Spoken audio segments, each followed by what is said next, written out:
Students, welcome to the new video.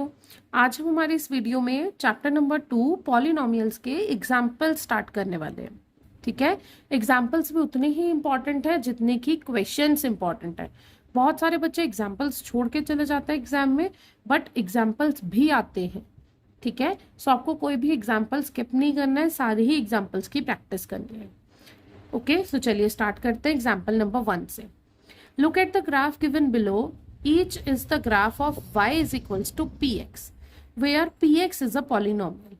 For each of the graphs, find the number of zeros of px. Okay, so मैं आपको graph दिखाती हूँ सबसे पहले। Here you have the graphs. Question में बोला है कि y is equals to px.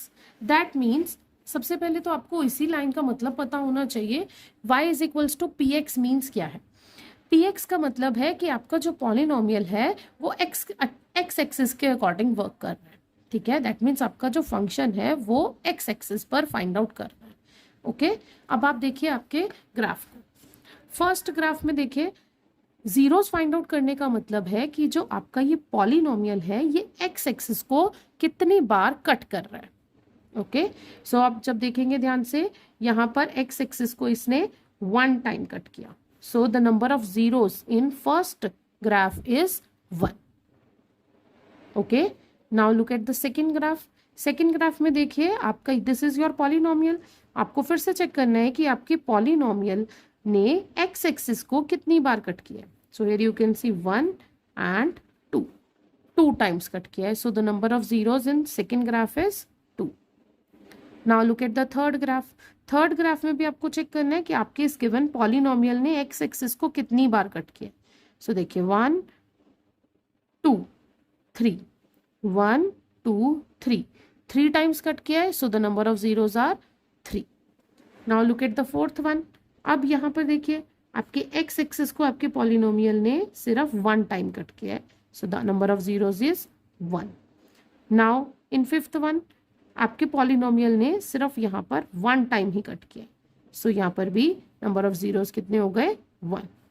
अब देख लीजिए लास्ट वन 1 2 3 4 4 टाइम्स कट किया है पॉलिनोमियल ने एक्स एक्सिस को। सो the number of zeros is 4। ठीक है, बट लेकिन अगर आपको इसके रिवर्स अगर क्वेश्चन पूछ लिया जाता, सपोज ऐसे होता x is equals to p y, तब आप क्या फाइंड आउट करते? अब आपका जो फंक्शन है वो y एक्सिस के अकॉर्डिंग चेक होगा। ठीक है, तब आपके सारे आंसर्स चेंज हो जाएंगे। अब आपका जो पॉलिनोमियल है इसमें देखिए ग्राफ में, मैं आपको इस वाले क्वेश्चन के अकॉर्डिंग भी बता देती हूँ। अब आपको y एक्सिस पर चेक करना पड़ेगा। ठीक है, सो y एक्सिस पर देखिए कितने टाइम्स कट हुआ है? Only 1 time. सेकेंड में देखिए अगेन 1 टाइम। थर्ड में देखिए अगेन 1 टाइम। फोर्थ में भी देख लीजिए 1 टाइम। फिफ्थ में भी 1 टाइम एंड सिक्स्थ में भी 1 time. So here you can see सब में ही 1 टाइम चेंज टच हो रहा है ग्राफ आपका y एक्सिस को। ठीक है, सो जो भी क्वेश्चन गिवन है y equals to p x given है या x equals to p y given है, उसी के अकॉर्डिंग आपके आंसर्स चेंज हो जाएंगे। सो आपको बिल्कुल ध्यान से इनके आंसर्स लिखने।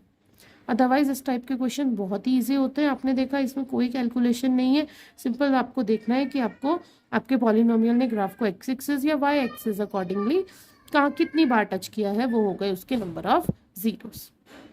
Okay students, I hope this is clear to all. चलिए स्टूडेंट्स, अब देखते हैं next example number 2। Example number 2 is find the zeros of the quadratic polynomial x square plus 7x plus 10 and verify the relationship between the zeros and the coefficients. आपसे बोला है given quadratic polynomial की zeros find out करिए और उन zeros के help से relationship justify करवाइए, वेरीफाई करवाइए कोफिशिएंट्स का। ठीक है, सो चलिए स्टार्ट करते हैं। सबसे पहले आप लिख लीजिए आपकी इक्वेशन क्या गिवन है? X square plus 7x plus 10। This is your equation. अब हमें क्या करना है? सबसे पहले इस इक्वेशन को फैक्टराइज करके इसके जीरोस फाइंड आउट करना है। ठीक है, सो चलिए 10 1s are 10, product is 10 and the some is 7। अब आपको 7 के ऐसे फैक्टर करने हैं, ऐसे टुकड़े करने हैं जिसे मल्टीप्लाई करे तो वो 10 बने और प्लस करे तो 7 बने। सो आप सबके माइंड में आ गए होंगे कौन कौन से? 5 2s are 10। तो लिख लीजिए x square plus 5x plus 2x plus 10। Now in दोनों टर्म्स में से x common, x plus 5। Now in दोनों टर्म्स में से 2 कॉमन, सो x प्लस 5। तो क्या फैक्टर्स बने, x plus 2 and x plus 5।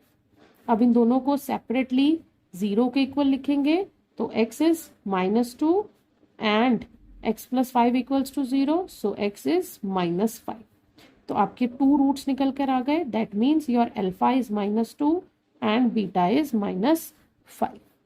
ठीक है, अब आपकी जो इक्वेशन गिवन थी x² प्लस 7x प्लस 10, इसको आप अपनी standard quadratic equation that means ax² plus bx plus c से कंपेयर कर लीजिए और किसकी वैल्यूज निकाल लीजिए, तीनों कॉन्स्टेंट्स की। That means a is equals to 1, b is equals to 7 and c is equals to 10। ठीक है, रूट्स हमारे निकल गए अल्फा बीटा। अब हमें क्या करना है, वेरीफाई करना है relationship between the zeros and the coefficients. तो हमें पता है दो रिलेशंस होते हैं। सबसे पहले कौन सा होता है, sum of zeros.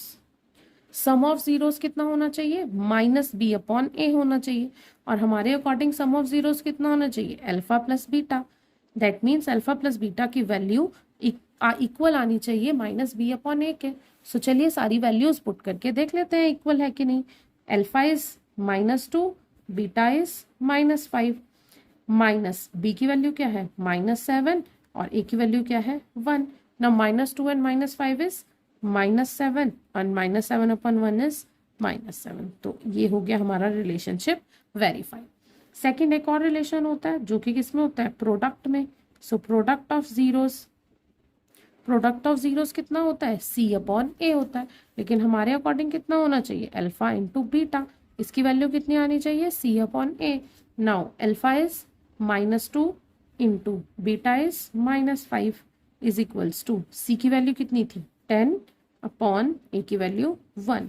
Now minus multiply by minus is plus, 2 5s are 10 and here is also 10। So ये हमारे दोनों रिलेशनशिप वेरीफाई हो गए कोफिशिएंट्स के साथ। I hope this answer is also clear to you. और अगर आपको मेरा पढ़ा हुआ अच्छा लग रहा है और पसंद आ रहा है, so do like, share and subscribe my channel competition tools. मिलते हैं जल्दी, बाय एवरीवन।